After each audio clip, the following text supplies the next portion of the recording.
na virada do século XIX para o XX, e ao surgimento, as questões historiográficas e aos principais expoentes da primeira e da segunda geração, daquilo que ficou conhecido como a Escola dos Annales, em referência à revista que exprimia as concepções teóricas e as práticas historiográficas desse grupo de historiadores que surge nas primeiras décadas do século XX e cuja influência, de certa maneira, acaba afetando toda a produção posterior de história na cultura ocidental.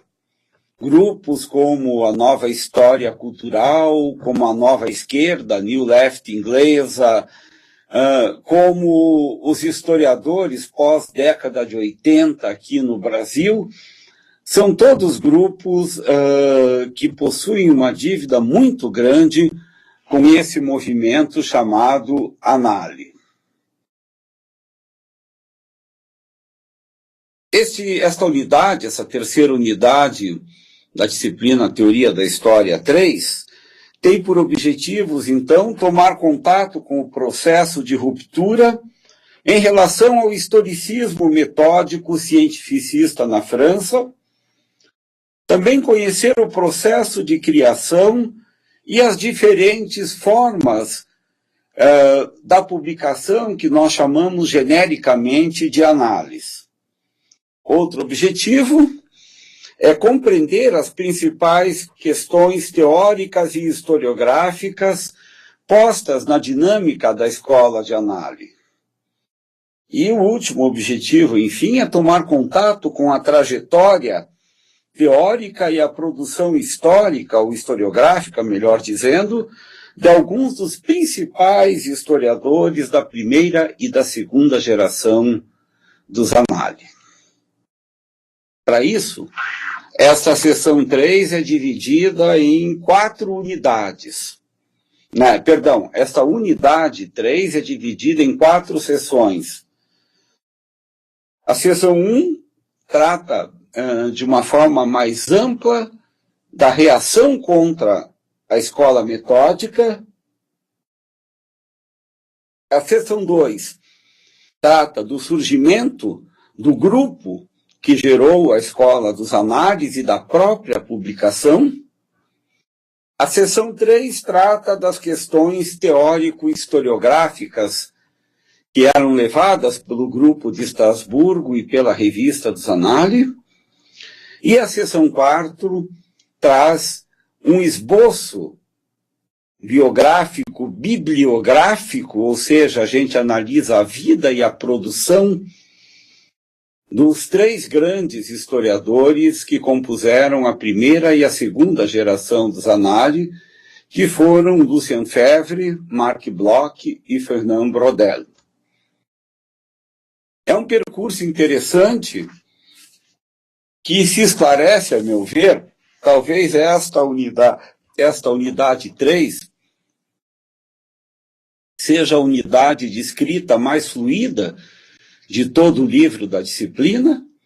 Eu creio que uma leitura sumária desta unidade 3 vai ajudá-los muito para a compreensão das questões de análise. Como eu prometi no fim da VEB passada, eu quero agora, neste começo da VEB da unidade 3, antes de entrarmos no mérito de análise e das reações contra o historicismo metódico, perguntar a vocês se restou alguma dúvida ou algum questionamento que vocês queiram fazer sobre o conteúdo das 2 VEBs que nós tivemos sobre Marx e a concepção marxista de história.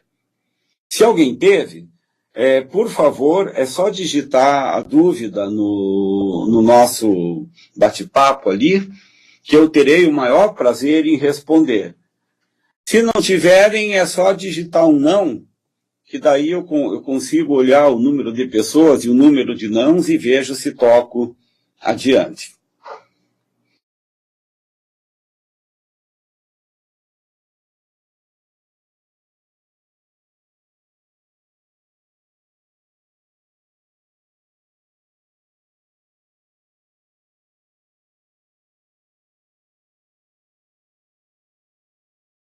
Bom, nós temos 6 alunos e 2 nãos.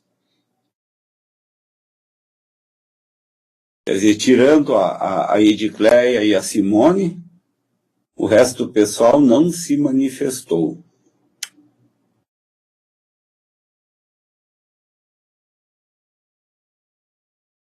Bom, eu vou considerar isso como... Era o que eu vou fazer, Edicleia, exatamente. Eu vou tocar o barco.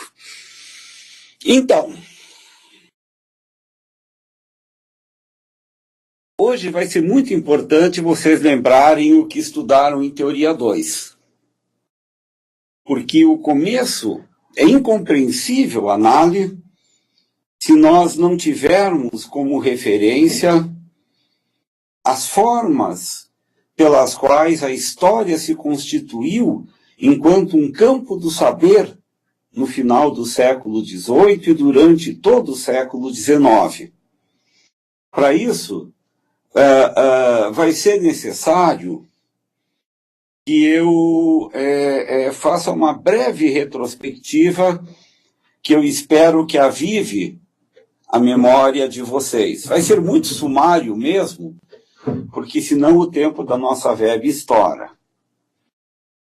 É lembrar, em primeiro lugar, que a história surge como uma disciplina com pretensões à cientificidade no processo que ocorre a partir da segunda década, ele inicia a partir da segunda década do século XIX, que era um processo político-ideológico de construção dos espaços políticos e das determinações ideológicas que legitimassem a pretensão de um dos estados alemães. Então, vocês lembram que a unificação alemã é tardia, que a Alemanha era composta de vários estados germânicos, mas que a Prússia, principalmente, ela tinha a pretensão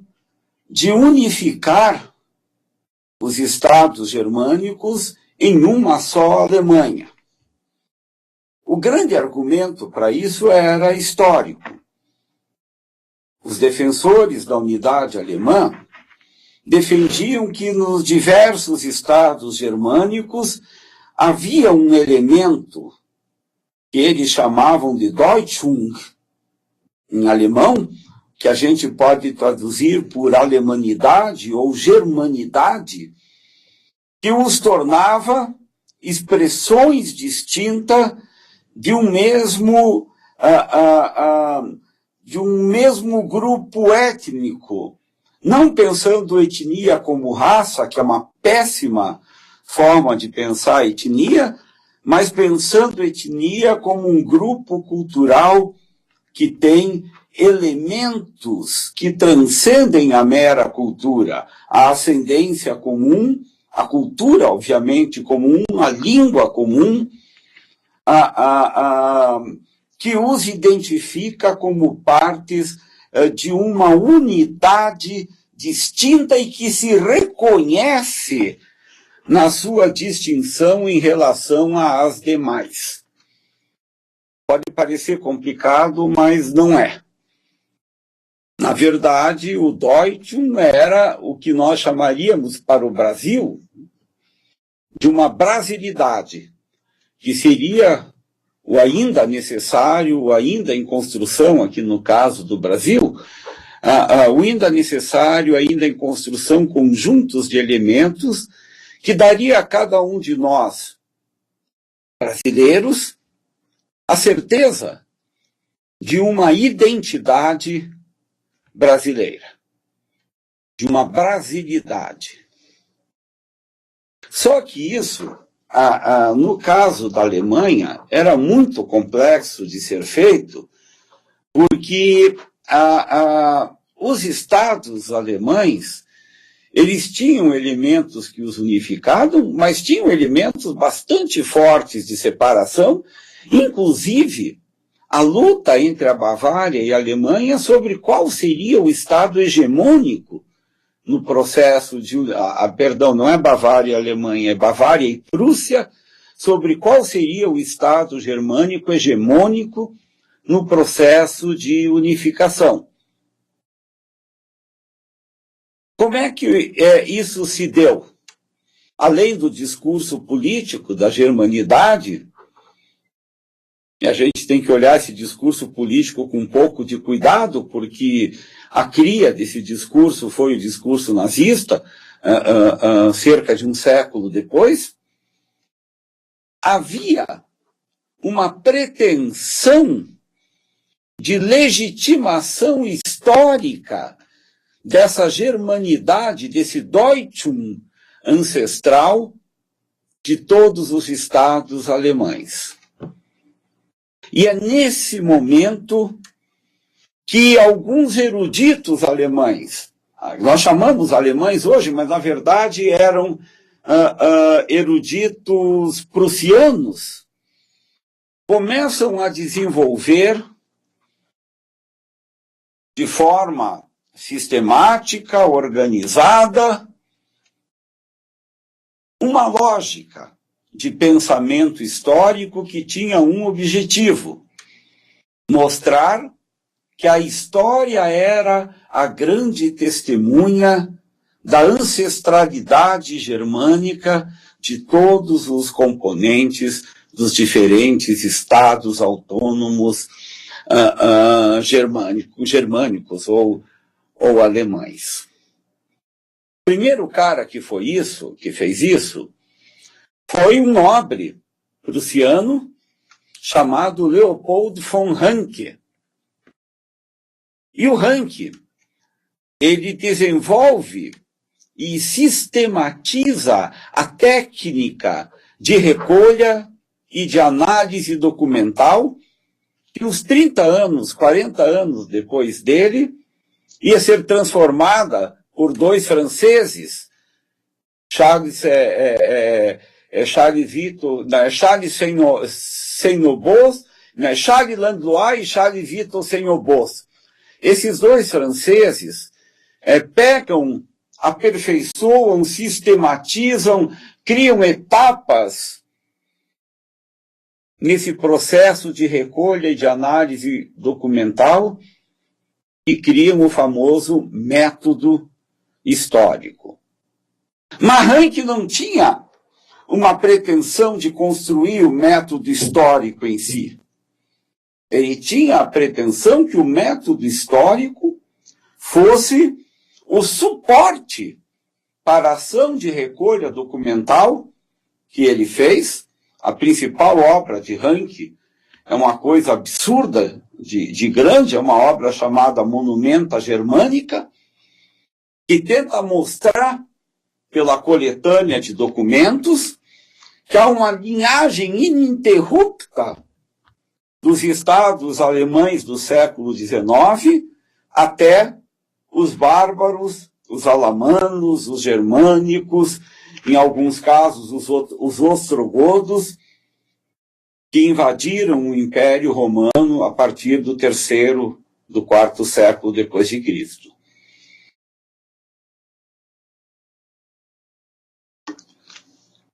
Essa obra de Ranke, ela não termina, ela é inconclusa por definição, mas ele a deixou com mais de, prestem atenção no número, 630 volumes. E nela ele coletou com rigor, com categorização, com análise, com crítica, os documentos que defendiam a tese do Deutschum, da germanidade ancestral dos povos que compunham os estados alemães do século XIX. Vocês notam que, nesse caso, o primeiro esboço de método histórico, ele não serve ao conhecimento do passado.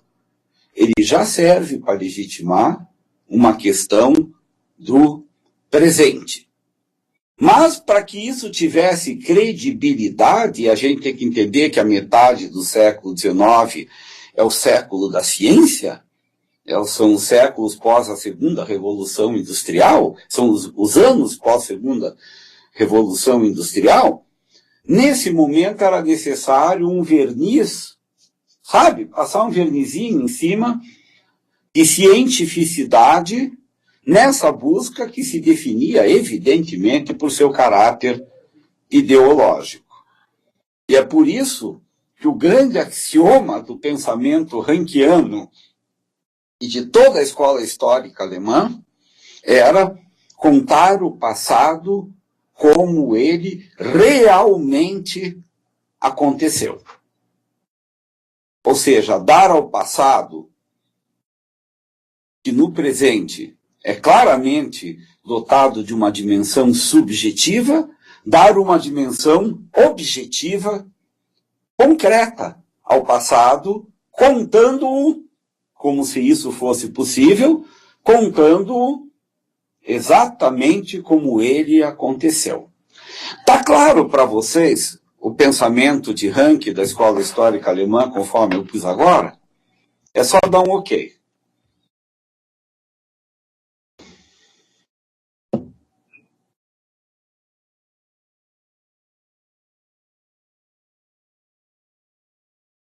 Ok, então. Se vocês dominam isso, o salto para a escola metódica francesa, que bebe diretamente na escola histórica alemã, ele se coloca de maneira natural. Apenas com uma diferença. A escola metódica não precisava... Só um instante, sim. A escola metódica não precisava legitimar ideologicamente um ancestral comum como elemento de apoio a uma ação política de construção de identidade nacional. A identidade francesa está tranquila desde a virada do milênio, até antes. Não é problema. A França é um dos estados dotados de identidade nacional mais antigos da Europa. Então, por que é que esse pensamento claramente ideológico foi tão importante na França e que gerou a famosa escola metódica?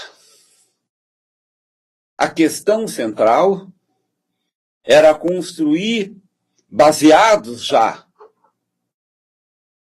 em outros pensadores que já não são tanto Ranke, baseado na ideia de progresso, era construir a ideia de uma França potência, fundada em dois elementos. Elemento 1, a apologia do patriotismo. Ou seja, havia que se constituir a ideia de pátria como se fora um demiurgo da nação. O conceito de demiurgo é familiar a vocês? Demiurgo é uma figura da filosofia helenística, ou seja, da filosofia grega tardia, que era um conceito que nós podemos traduzir hoje como um semideus. Alguém que não era o Deus criador, o Deus gerador, o Deus que provocou as cosmogonias do universo, mas era alguém a quem cabia a organização e o poder despótico, no sentido grego do termo, não no sentido contemporâneo. O déspota era aquele que efetivamente exercia plenipotenciariamente o direito. Hoje em dia, déspota é sinônimo de ditador na má acepção da palavra, porque os gregos também usavam a figura do ditador, mas de uma forma positiva. O ditador era o cara que ditava, que prescrevia as leis. Hoje em dia, tanto déspota quanto ditador são palavras horríveis e coisas que ninguém quer ter para o seu país. Mas para os franceses, a ideia de pátria, ela se punha como demiurgo da nação. O que eu quero dizer com isso? A ideia de pátria ela era impositiva a todo cidadão. Não se esqueça que nós estamos falando na fase pós-Revolução Francesa, onde os 3 princípios básicos da Revolução e da Declaração Universal dos Direitos do Homem, que foram produzidos pela Revolução Francesa, os 3 princípios, quais sejam liberdade, igualdade e fraternidade, esses 3 princípios criavam uma categoria específica para o habitante francês. E no caso pós-revolução, para todos os habitantes da França. Uma categoria que os franceses mesmo definiram pelo termo em francês citoyen, que quer dizer cidadão. Na nossa visão, lembra, cidadãos brasileiros, a gente não está se referindo à origem do termo, a origem do termo cidadão. Cidadão que mora na cidade. Mas a palavra cidadão, e nós herdamos isso, como muita coisa da nossa visão de Estado e de política, nós herdamos da França aqui no Brasil. Então, quando nós dizemos cidadãos brasileiros, nós queremos dizer, olha aí vocês que estão sujeitos ativos no projeto, no processo político do Brasil. Entende o que quer dizer cidadão? É por isso que a luta pela cidadania, já ouviram falar dessa luta, né? Pois é, Natasha, eu não sei o que fazer se a conexão está ruim. Aqui ela está perfeita, não está caindo, está estável, está com todos os risquinhos bonitinhos. Eu tenho a impressão que, porque nós estamos passando por uma tempestade braba aí fora, pode ser influência do clima. Aliás, o clima não está colaborando com as nossas webs, né? Na web retrasada chovia, na web passada chovia e hoje está chovendo também. Então deve ser alguma coisa ligada à tua conexão, Natasha. Você é de onde?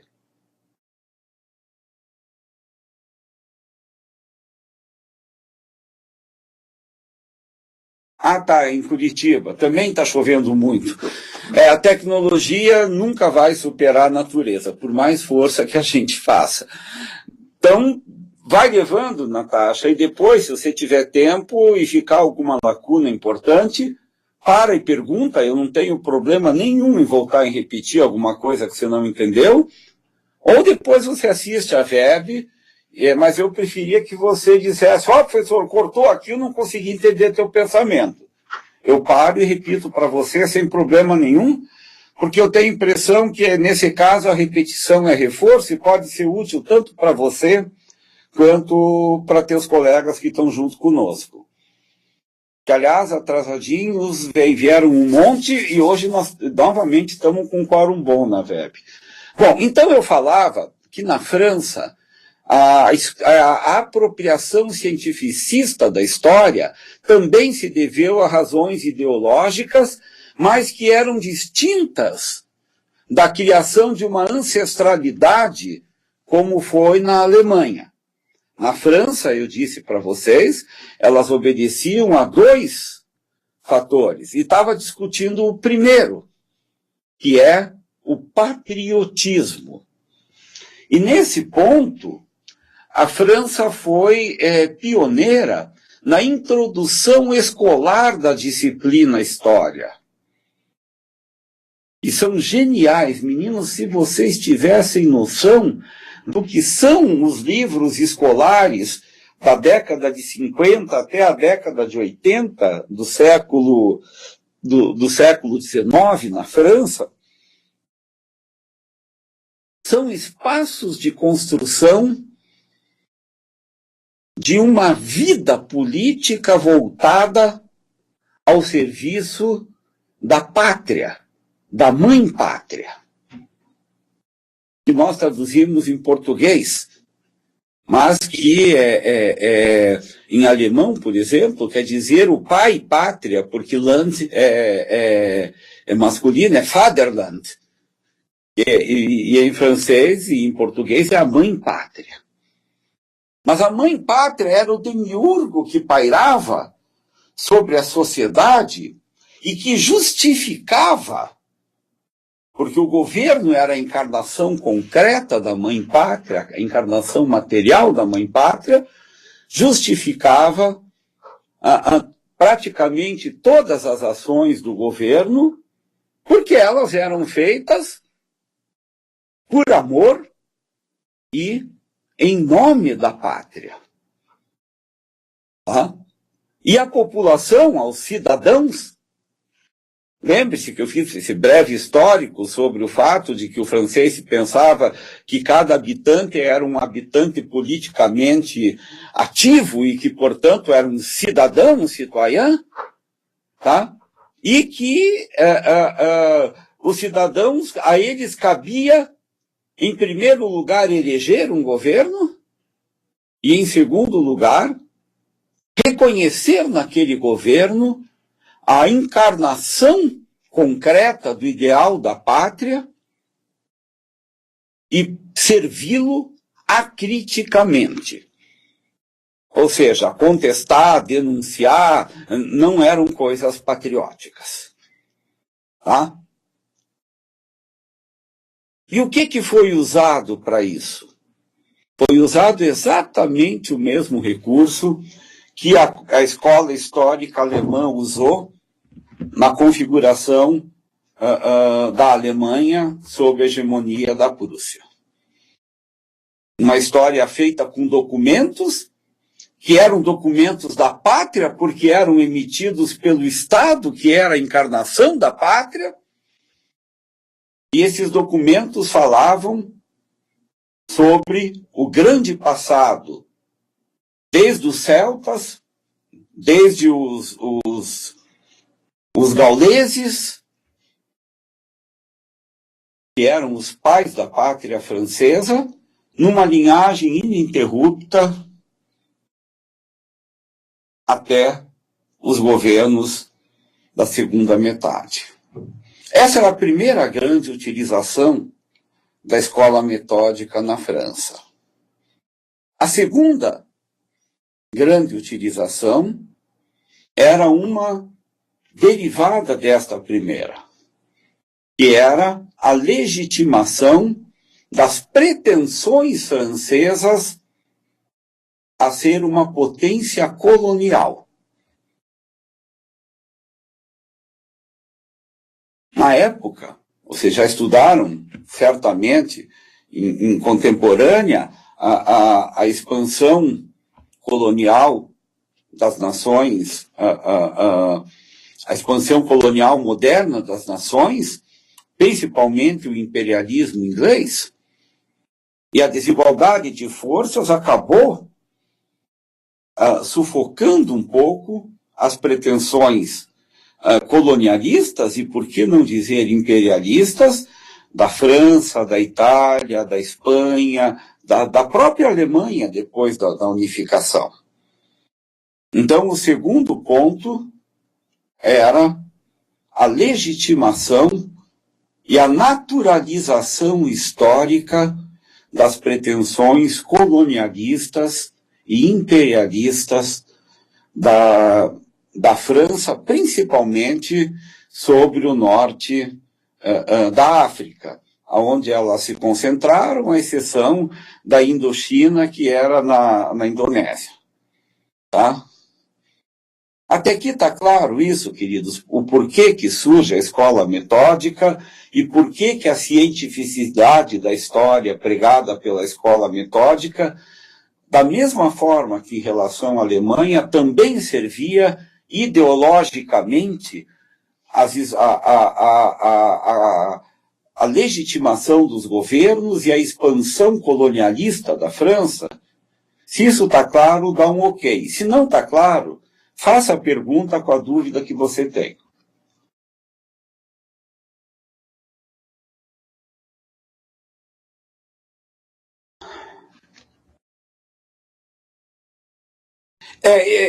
Amanda, eu não cheguei ainda na importância. Eu estou tentando legitimar as motivações que geraram uma visão científica logo enunciadora de verdades e universais da história, primeiro lugar na França, primeiro lugar na Alemanha, que era a unificação alemã sob a égide prussiana, e agora eu falei um pouco das motivações que levaram a escola metódica a se consolidar na França em cima de dois objetivos. Um era construir a pátria como agente de unidade nacional historicamente posto, e dois, usar a história para garantir aquilo que os franceses chamavam do direito natural da França à expansão colonial. Tá?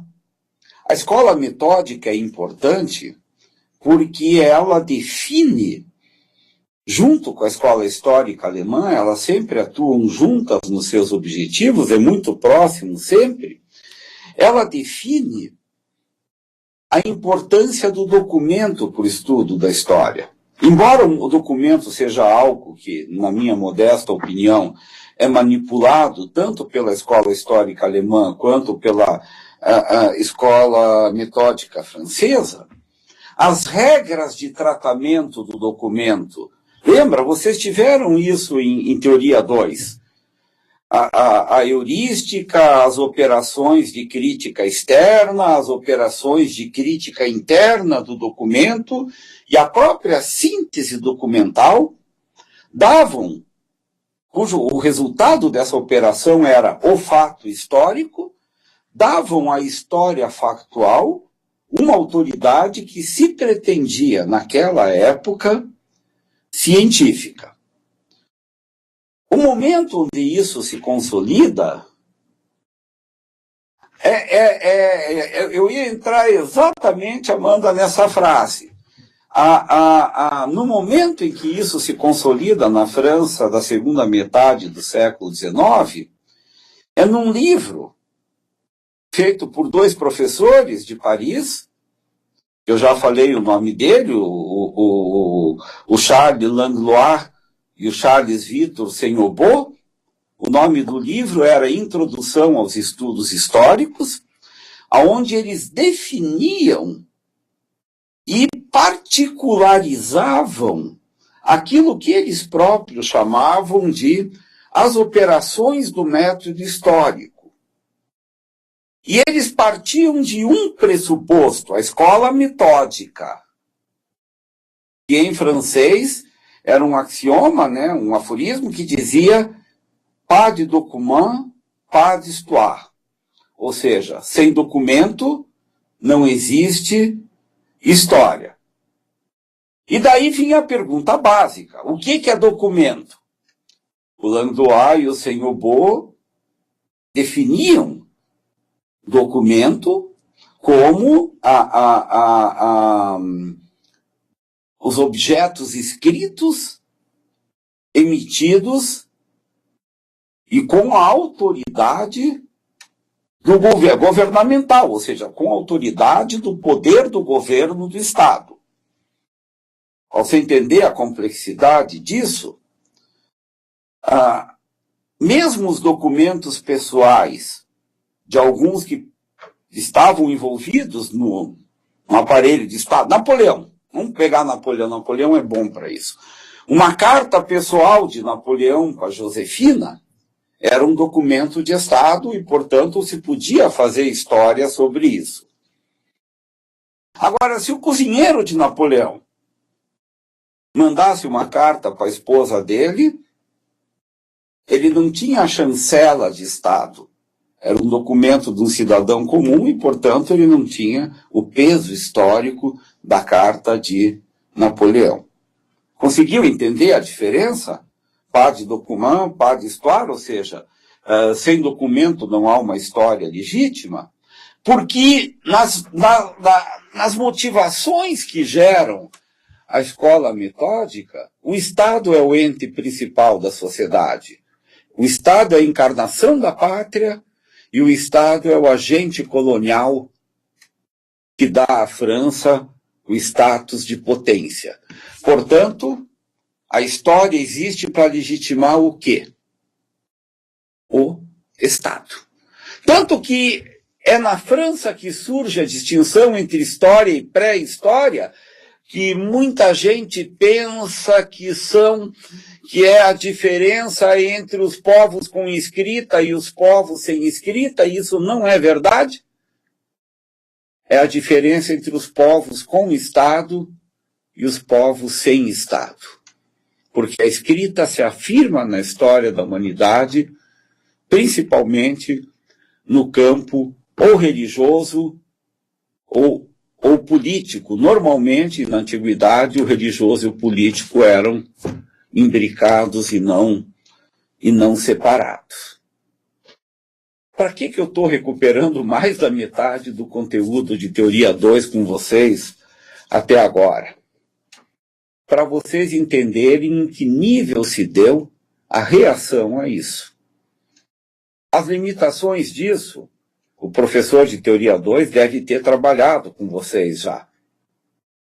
Faz uma história manca. Uma história onde apenas alguns são agentes históricos, os que estão no aparelho de Estado, aonde o homem comum é inexistente para a história, e aonde basicamente a cultura do povo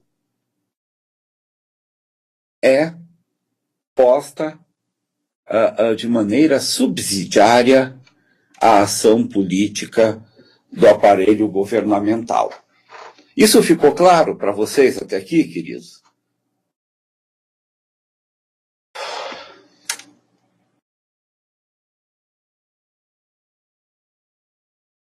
Bom, que bom. Então nós podemos partir para a reação. Esta reação ocorre na virada do século, do 19 para o 20. Tá? E isso se afirma no campo da história, especificamente, por uma crítica à hegemonia da escola metódica e às ênfases da escola metódica. Vamos recuperar as ênfases da escola metódica? Ela era linear, a história segue uma linha ininterrupta, porque a ideia de progresso influenciava demais, tá? Ela era factual, era como se essa linha... Lembra, aprenderam aquele treco horroroso sobre linha do tempo? E ela não existe, porque as temporalidades são plurais, são descontínuas, mas todo professor tem a santa mania de fazer a linha do tempo.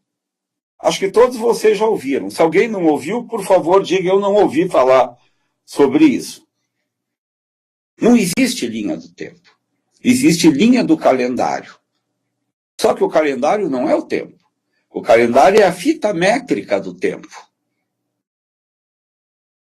Mas na concepção metódica, tempo e calendário são as mesmas coisas. E aí a história é linear, rumo ao futuro, rumo ao progresso, é factual. É como se a história fosse um grande varal aonde se pendurassem, um depois dos outros, os fatos. Ela é política. Por quê? Porque ela existe para legitimizar na sociedade a função de demiurgo do Estado. O Estado é posto fora e acima da sociedade. Tá? A confusão intencional entre Estado e pátria é estruturante na escola metódica. E ela é causal sequencial, causal consequente, desculpe. Eu aprendi história assim. Quais foram as causas do descobrimento do Brasil? O fechamento do caminho terrestre para as Índias, a calmaria. Quais foram as consequências da Revolução Francesa? A expansão dos regimes democráticos, blá, blá, blá. Perceberam? Vocês também acho que aprenderam história assim. Não, querida, Isabel, você fez linha do calendário. Ou as tuas marcações não eram em anos, meses ou dias? Eu acho que era a linha do calendário que você fez. Só que as pessoas fazem uma confusãozinha que ela é sutilmente perversa. E não é culpa tua, pelo amor de Deus, Isabel. Eu só estou dizendo que as pessoas fazem uma confusãozinha perversa porque aprenderam a identificar tempo e calendário. O tempo é uma coisa irredutível a parâmetros de medida exatos. Se vocês me permitirem, eu vou até digredir um pouco sobre isso, porque eu acho isso importante. Nós sabemos que o tempo é algo de percepção variável. Mas nós nos conformamos à métrica do calendário porque ela facilita operacionalmente as nossas relações sociais. Você acha que o tempo não é variável? É sim. Tenta lembrar o teu primeiro encontro com o teu primeiro namorado, com a tua primeira namorada. Sabe, aquela vez que você está olhando, azarando a figura assim, e de repente ela olha, dá uma risadinha para você olha para o lado, para ver se é com você mesmo, eu não acredito que tudo aquilo riu para mim. Sabe aquele momento? E daí você se atreve a dizer, escuta, vamos tomar um sorvete sábado à tarde? Então ela diz, vamos, às 2 na pracinha. Ela está usando o calendário. Agora olha a tua vida, do momento em que ela diz para você, vamos, às 2 na pracinha, até a chegada das 2 da pracinha. Cada minuto, cada segundo, cada hora, cada dia, durou um século. Aquelas malditas 2 horas da tarde não chegavam de jeito nenhum.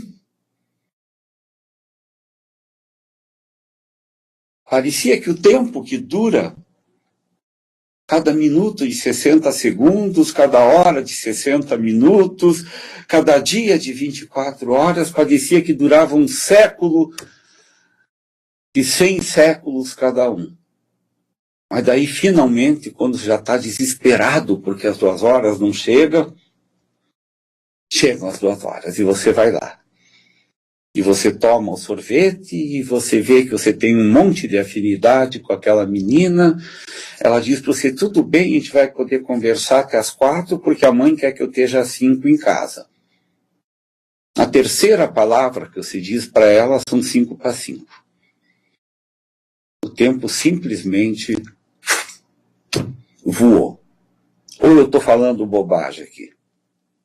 Na minha vida foi assim. Na vida de várias pessoas que eu conheço, na de todas, foi assim. Quem descobre essa dimensão é um autor alemão romântico chamado Wolfgang Goethe. Ele tem um livro sobre um homem apaixonado chamado Werther, onde ele descreve as angústias do amor. E é interessante que no Werther, sobre esse livro, o Werther de Goethe, tem um linguista, um semiólogo francês chamado Roland Barthes, ou Roland Barthes, como dizem aqui no Brasil. Ele escreve um livro lindo. Olha, eu não sei se eu fiquei mais emocionado lendo o Werther ou lendo fragmentos de um discurso amoroso do Roland Barthes, onde ele mostra claramente que no livro inteiro o Goethe joga com as contradições, as complexidades e as dinâmicas distintas, conflitivas, tensionadas de duração do tempo numa mesma situação. Se você lê o fragmento do discurso amoroso, isso vai ficar cristalino. O tempo, para nós, é apenas um recurso didático. para que a gente possa situar relacionalmente momentos diferentes do processo histórico. Mas só que nós, em vez de situarmos relacionalmente, a gente acaba relacionando causalmente. E daí nós abrimos espaço para coisas absurdas e arbitrárias no estudo da história. Uma delas são as determinações étnicas. Não, o Brasil não deu certo porque foi colonizado por português. Se fosse colonizado por inglês, ia ser melhor que os Estados Unidos. Vocês não ouviram isso? Nenhuma vez?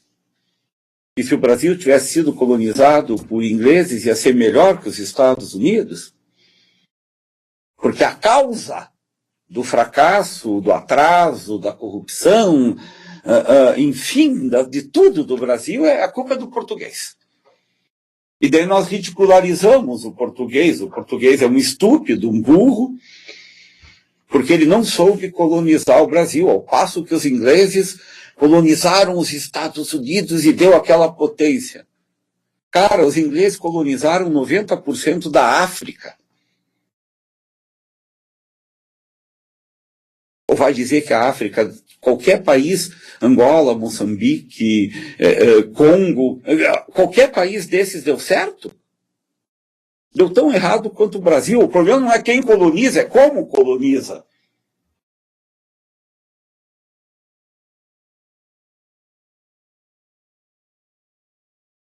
Ah, mas vieram degradados para o Brasil. Uai, para a África foram que nobres? Universitários? Não é assim, é o como coloniza. Ou você coloniza uma terra para povoamento, ou você coloniza para exploração. Os ingleses fizeram as duas coisas. Colonizaram as 13 colônias para povoamento, era o Novo Mundo, e os portugueses colonizaram o Brasil para exploração. O que deu errado não é quem colonizou, é como colonizou. Mas quando você fica procurando causas, entende? Daí você se perde e acaba criando estereótipos. Estereótipos ideológicos. Judeu é ganancioso, árabe é traiçoeiro, negro é vagabundo.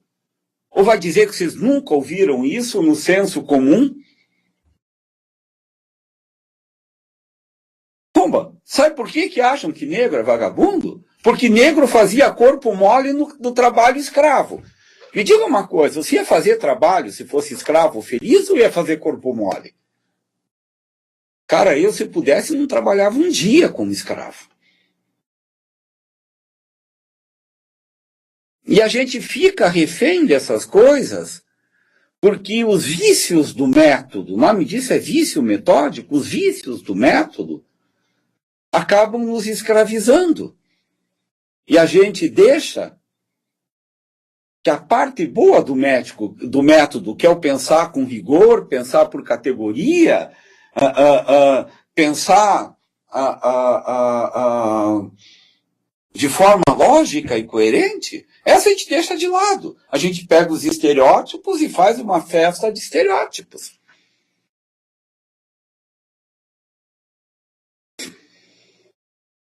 Só que no final do século XX, quando esses vícios já estavam todos implementados na França, no século XIX, perdão, começou a haver uma reação contra eles. E essa reação era sobre a forma metódica de fazer história. Um dos maiores historiadores que reagem sobre isso é o François Simian. E ele tem um artigo brilhantíssimo na revista de Síntese, na revista de Síntese, aonde ele denuncia, e olhem e pensem na história que vocês conhecem hoje para ver se o Simian estava errado. É François Simian, é homem. Ele denuncia os 3 ídolos dos historiadores. os ídolos da tribo dos historiadores. Ele faz uma blague. O primeiro é o ídolo político. Eu mudo meu nome para Matilda, sem nenhum desdouro para nenhuma Matilda, só que meu nome é Marco, tá? Se 90% do que se aprenderam de história não foi político. Mais que 90%. Esse é um ídolo. Parece que a política é o grande fetiche do historiador. Nós não sabemos entender que seja possível história fora da política. Uma vez, na década de 90, quando tinha o currículo básico para a escola pública do Paraná, que o Requião lançou no primeiro governo dele, eu trabalhei na capacitação docente desse currículo. E um dos temas era o alargamento do objeto histórico. E o curso que eu dava era possibilidades de trabalho histórico em sala de aula fora do campo político. Tinha esse nome, fora do campo político. Eu fui para um lugar chamado Fazenda Rio Grande, na região metropolitana de Curitiba, e passei 40 horas, uma semana de manhã e à tarde, com os professores de história da região lá, discutindo isso. Eu falei de história de mentalidades, falei de história dos costumes, falei de sexualidades, falei de cotidiano, falei de gênero. Passei a semana inteira mostrando que há coisas maravilhosas que nós podemos trabalhar no nosso diálogo com o passado fora do campo político. No último dia eu fiz uma avaliação e levantou uma senhorinha, sabe, aquelas bem tia, professora de história, e falou: puxa, professor, que semana que nós tivemos. O senhor nos mostrou coisas que eu nunca imaginei que era possível trabalhar na aula de história, mas eu só fiquei com uma dúvida, professor. Será que além de trabalhar tudo isso, a gente pode continuar trabalhando história mesmo? Vocês entendem como é que pensam as pessoas? É isso. O que não é político não é história mesmo. É uma outra coisinha pertinho da história, mas não é história mesmo. E é contra isso que o pensamento europeu começa a se voltar. Contra essa limitação da história ao político e ao econômico. E o Simeão denuncia o ídolo político. O outro ídolo que ele denuncia é o ídolo individual. A história que é feita por grandes homens. E o terceiro ídolo que ele denuncia é o mito das origens, onde a função da história é explicar como é que...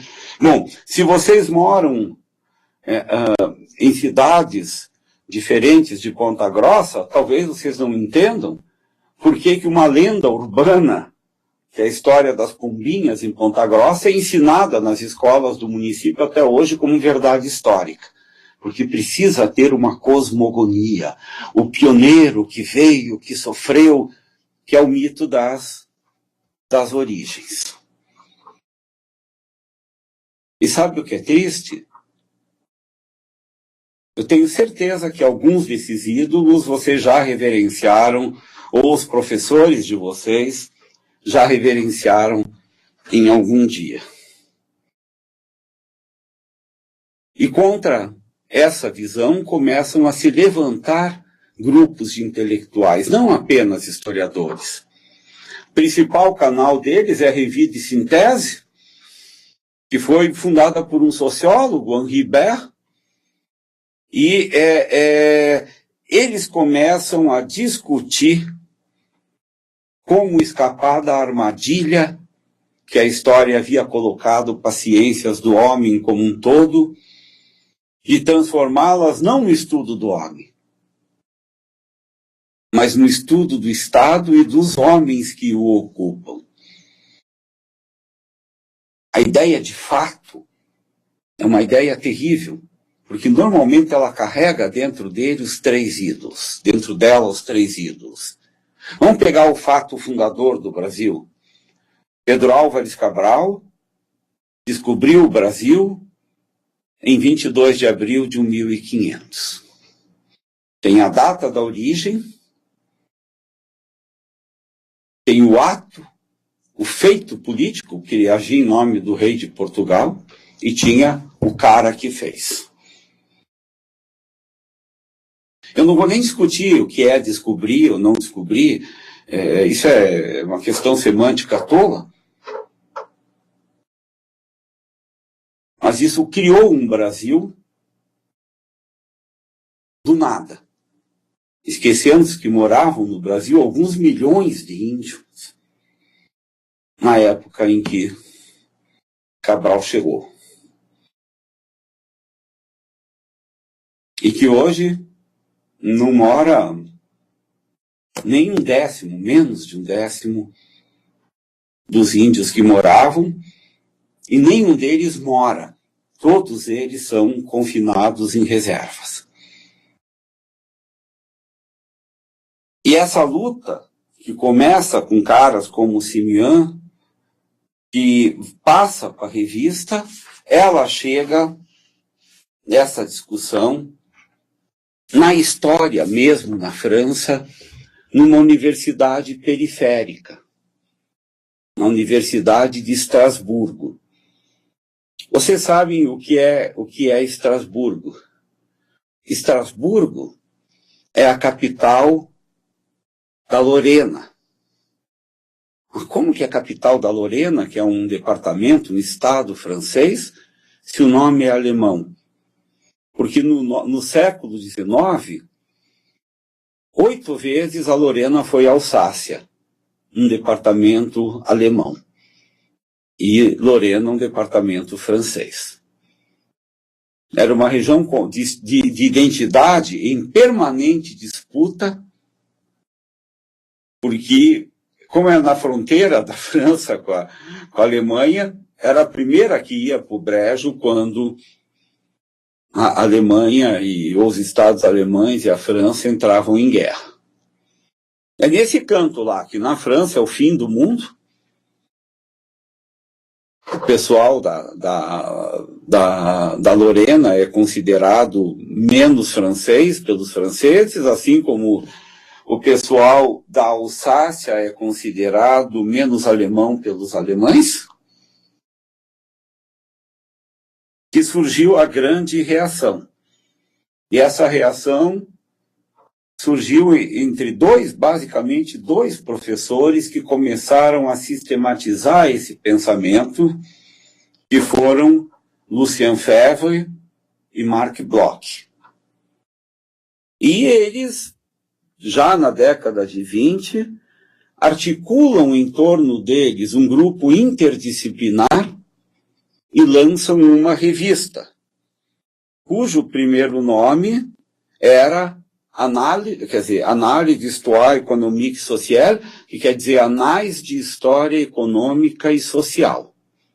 Daí que vem o nome Escola dos Annales, porque as teses da escola eram discutidas através da revista.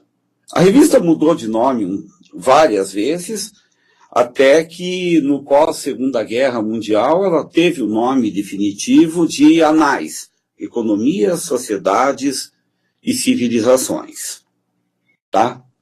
O que distinguia a análise da historiografia metódica?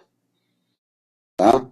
Havia uma dupla perspectiva em análise, de ruptura com a escola metódica.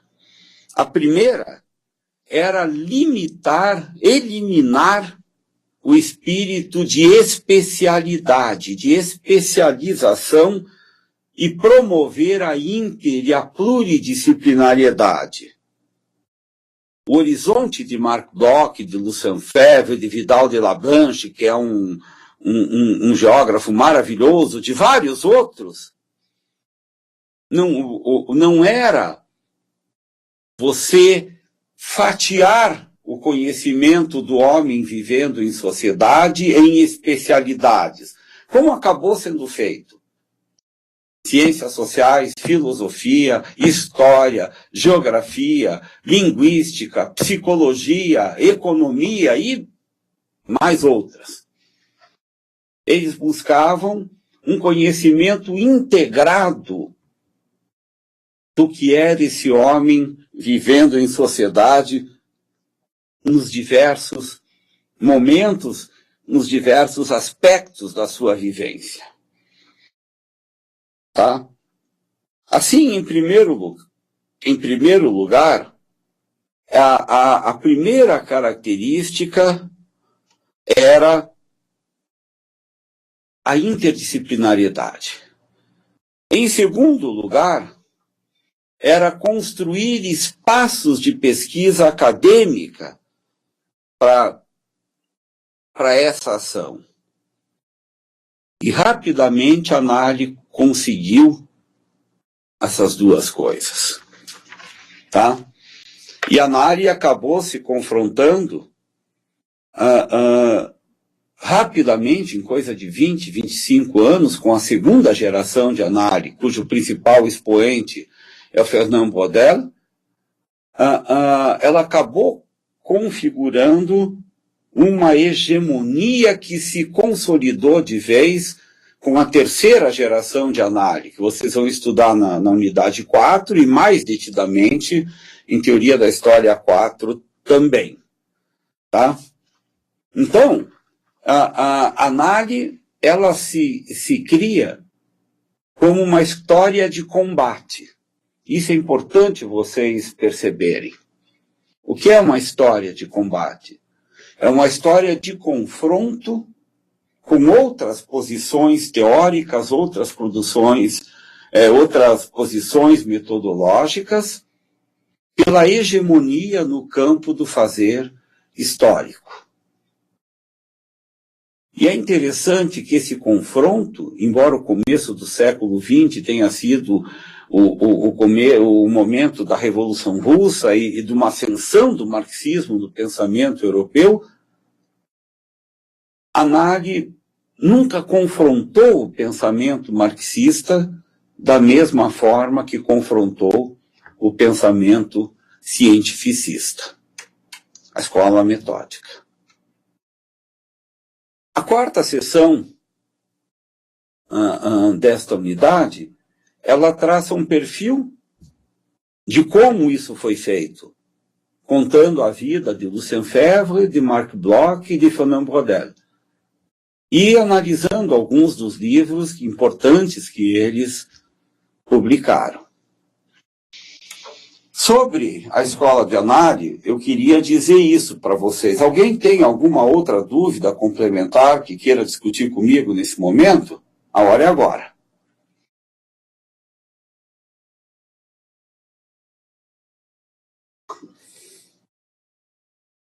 Bom, parece que ninguém tem nenhuma dúvida. Então eu quero falar rapidamente com vocês sobre a avaliação da unidade 3. Ela abre hoje. Tá? E é uma avaliação muito simples. É um questionário de múltipla escolha, com só uma resposta certa, que vocês vão ter 2 oportunidades de responder. E eu recomendo que vocês usem essas 2 oportunidades com sabedoria, porque como é um questionário e ele já tem 2 oportunidades, não há feedback para essa unidade. Tá? O sistema analisa as respostas da primeira oportunidade, analisa as respostas da segunda e das 2 tentativas ele deixa vocês com a maior nota. Então, o sistema joga para vocês. Tá bom? Sobre o questionário, alguém tem alguma dúvida? São 4 perguntas só. Eu não estou puxando vocês muito nos exercícios do AVA, nessa disciplina, porque eu vou fazer uma prova presencial um pouco mais exigente. Tá? Ninguém tem nenhuma dúvida sobre isso? Então, meus queridos, eu só quero lembrá-los que semana que vem, nesse mesmo horário e nesse mesmo canal, nós temos, ainda vai estar aberta a unidade 2, a unidade 3, perdão, nós temos a VEB sobre a unidade 4, a nova história. E, novamente, no início, eu vou abrir um momento para discutir alguma dúvida que possa ter surgido de vocês ao responder o questionário, ou estudar para responder o questionário. Eu vou abrir um momento, caso alguém tenha, de dúvida sobre a unidade 3. Tá claro para vocês? Se tiver tudo claro, deem um ok para mim.